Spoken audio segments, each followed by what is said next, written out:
Congratulations on Made in Italy, Mr. Micheál. It is in essence many things, an affecting family drama, a witty comedy, a father-son bonding movie, yet it blends and works perfectly, and I love it. Oh, thank you so much. And I see you've made it to Italy somehow. I did. Hey, I love it. Thank you. And you have such great chemistry with Liam Neeson. If I didn't know any better, you would think he's your real father. And that's good. That's good you noticed that. So take us from the very beginning, Mr. Micheál. Was it the prospect of working with your dad that got you interested in joining Made in Italy?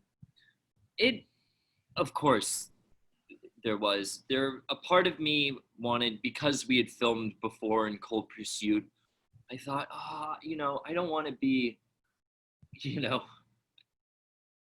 working with dad all the time at the start of my career. Right. Then it's just going to look like, what's this kid doing? He's just working with his dad. He isn't making a man of himself. But when he gave me the script and we read it, the parallels between it and how close it was to our life and the time we were going through at the time as well, it was just, it was a no-brainer, and to do it with him, of course, it was a treat. Oh, no, I love the drama between you and Liam Neeson, who plays your dad, Robert, in the movie. Yep. Explain the family dynamics to the audience. Well, in the film, at the start, you see that Jack is going through a divorce with his fiancée, trying to hold on to this gallery in which he can't. And he wants to buy it from her in spite of her, from her parents. In order to do so, he has to go out to his mother's home in Italy and sell it.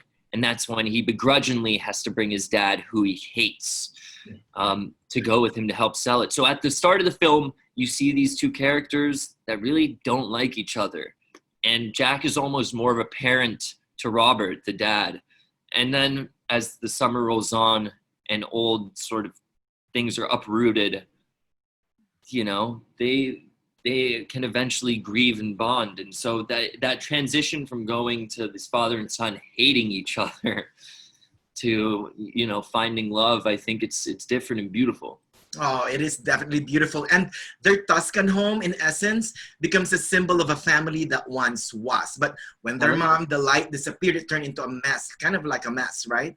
Oh, yeah. When we walked in, the crew had done such an amazing job at, this was a functioning home before. In real life, this was a very nice functioning home. And then what the set design did, walked in, cobwebs everywhere, dust. It looked like a mess. And everything was, you would have thought it had been abandoned for 20 years. They just did a really good job at it.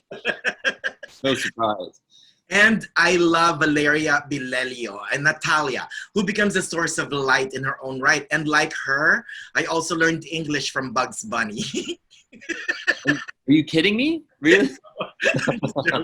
Sesame Street, really.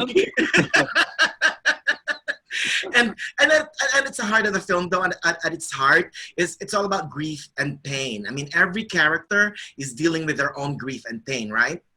Yeah, everybody is, to some extent. And